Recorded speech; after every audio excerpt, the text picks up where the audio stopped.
Bom dia! Vamos falar hoje sobre Cruz e Souza. E os integrantes do nosso grupo são Bruna, Cauê, Isadora e Maria Clara Duarte. O simbolismo é um movimento literário da poesia e das outras artes que surgiram na França no final do século XIX, como oposição ao realismo, ao naturalismo e ao positivismo da época.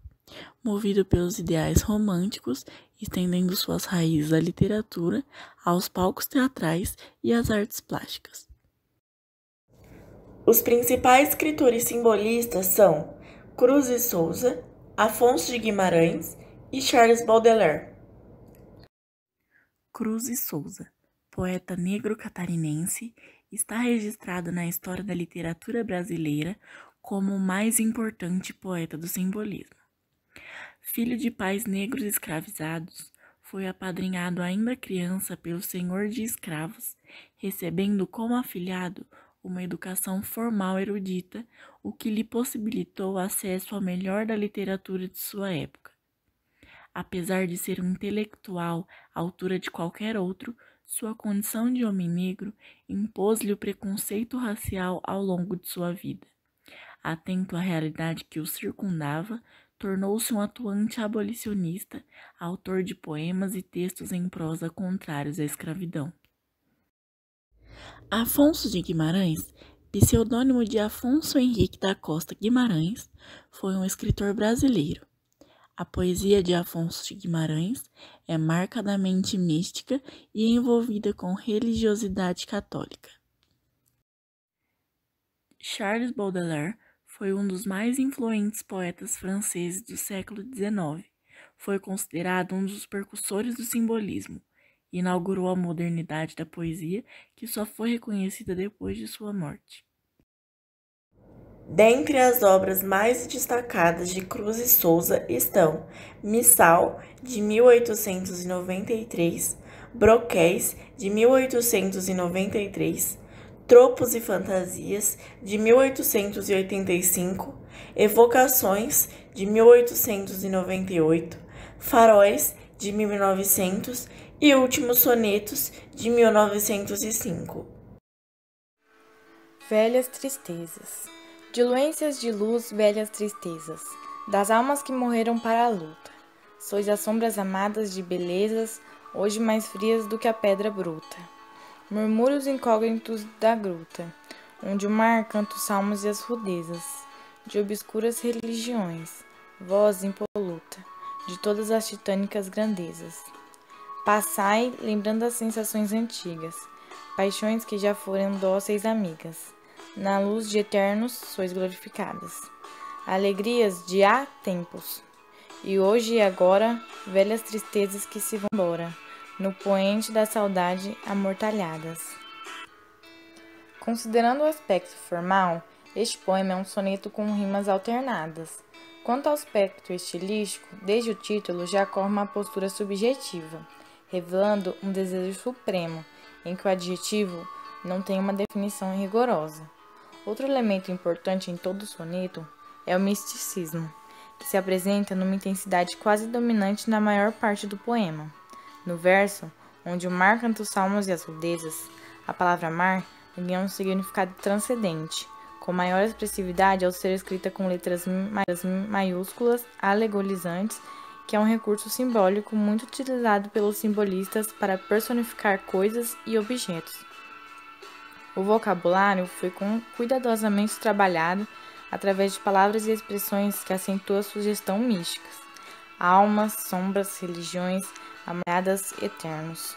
Cruz e Souza utilizou as palavras para nos fazer viajar na subjetividade, a preferência pelo mundo invisível ao visível, a tentativa de compreensão da vida pela intuição e pelo irracional, a exploração da realidade situada além do real e da razão.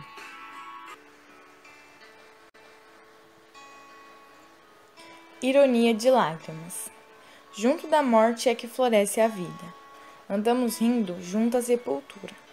A boca aberta, escancarada, escura da cova é como flor apodrecida. A morte lembra a estranha margarida do nosso corpo, Fausto sem cura. Ela anda em torno a toda criatura numa dança macabra indefinida. Vem, revestido em suas negras sedas, e as marteladas lúgubres e tredas das ilusões do eterno esquife prega.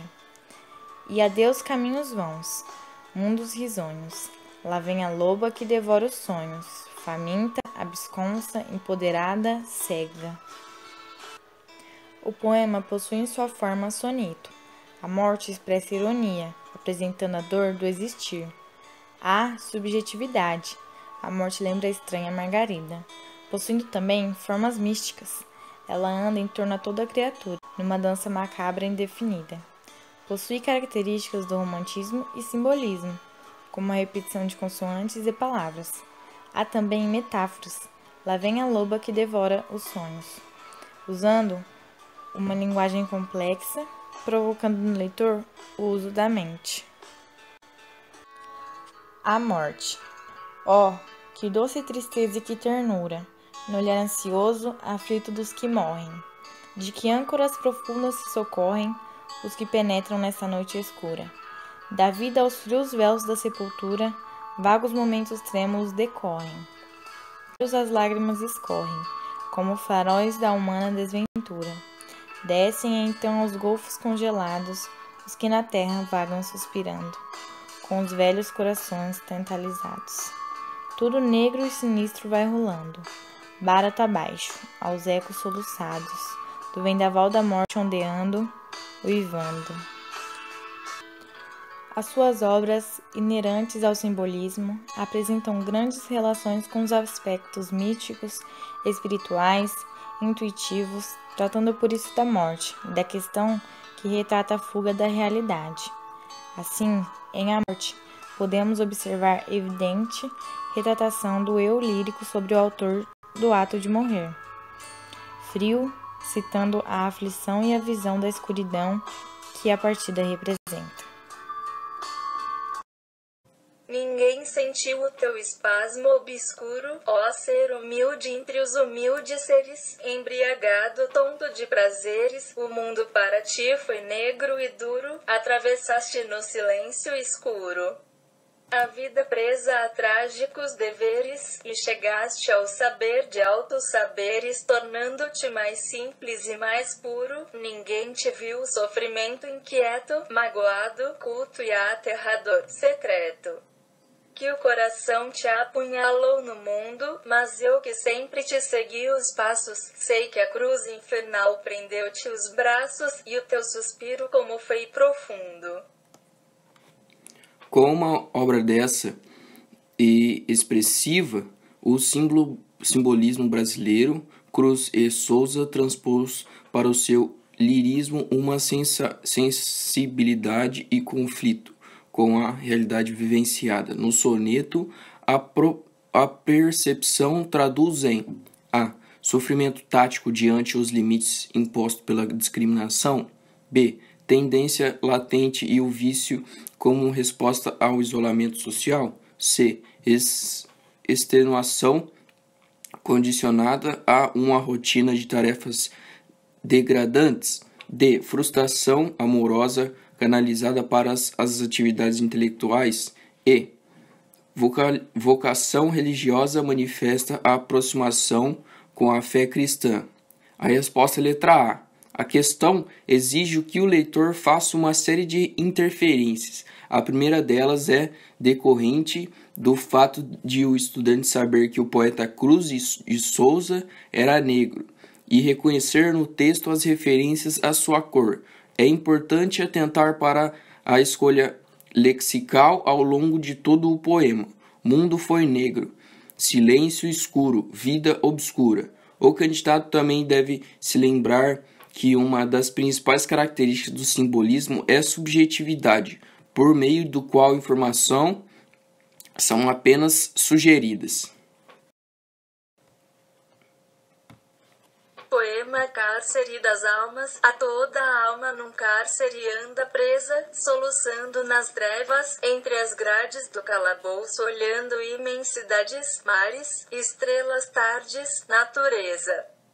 Tudo se veste de uma igual grandeza quando a alma entre grilhões as liberdades sonha e sonhando as imortalidades rasga no etéreo espaço da pureza almas presas, mudas e fechadas.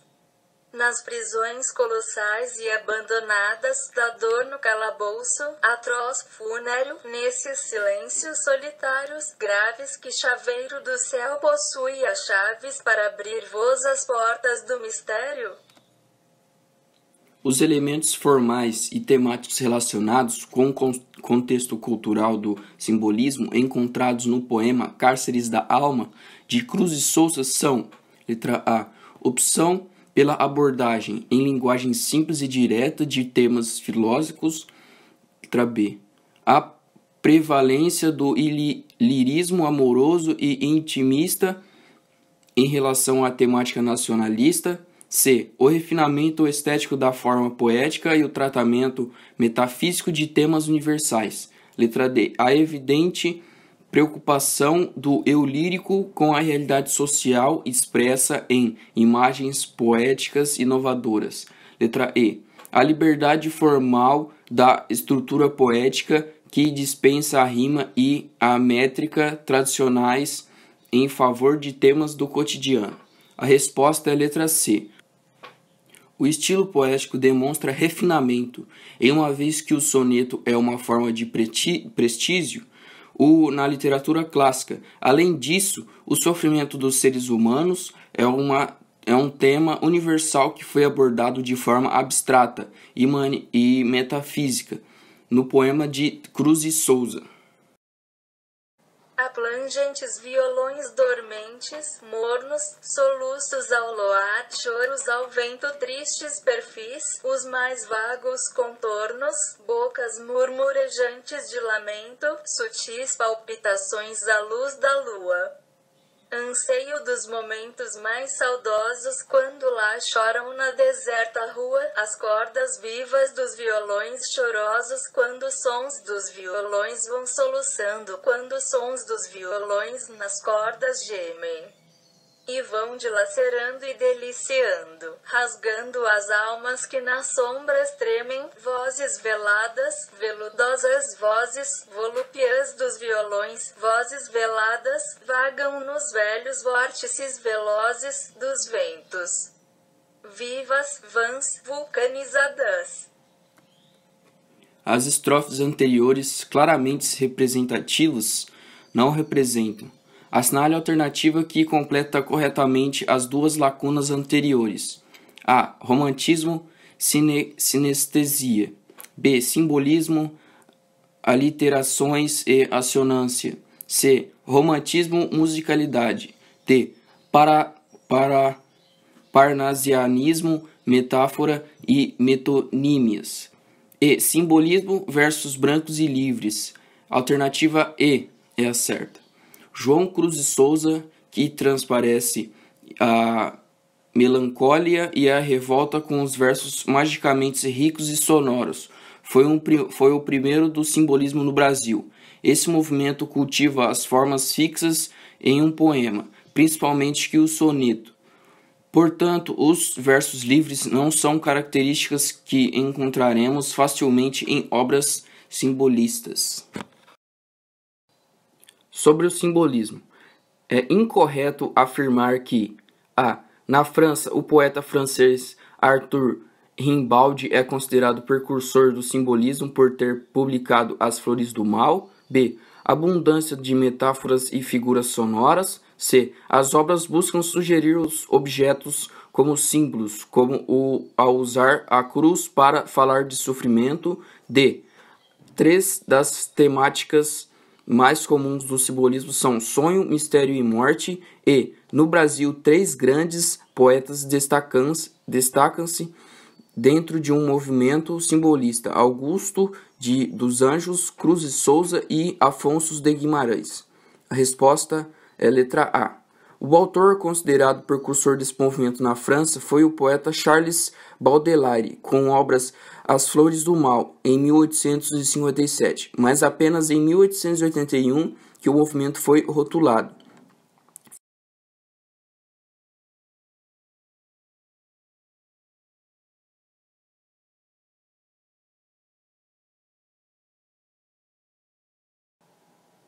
Os autores do simbolismo. A. Propunham o exercício e subjetividade contra a objetividade, retomando de modo diferente o individualismo romântico. B. Não acreditavam que a realidade era complexa demais para ser apreendida e descrita de maneira objetiva e racional. C. Não cultivavam de forma fixa dos sonetos. D. Não apresentavam interesse pelo inconsciente e pelas zonas profundas e desconhecidas da mente humana. E. Eras positivamente e naturalista. A resposta é a letra A. Os poetas simbolistas acreditavam que a realidade complexa demais para ser descrita de maneira objetiva, como pretendiam os realistas e parnasianos. De formas, eles priorizavam o universo interior e os aspectos não racionais e não lógicos de vida. Assim, propunham o exercício da subjetividade contra a objetividade, retomando de forma diferente características românticas. Bom, para finalizar, temos a bibliografia, onde são fontes que tiramos algumas partes escritas. E espero que tenha gostado e aprendido um pouco com o nosso trabalho. Tenham um bom dia, uma boa tarde, uma boa noite e obrigado pela atenção de todos.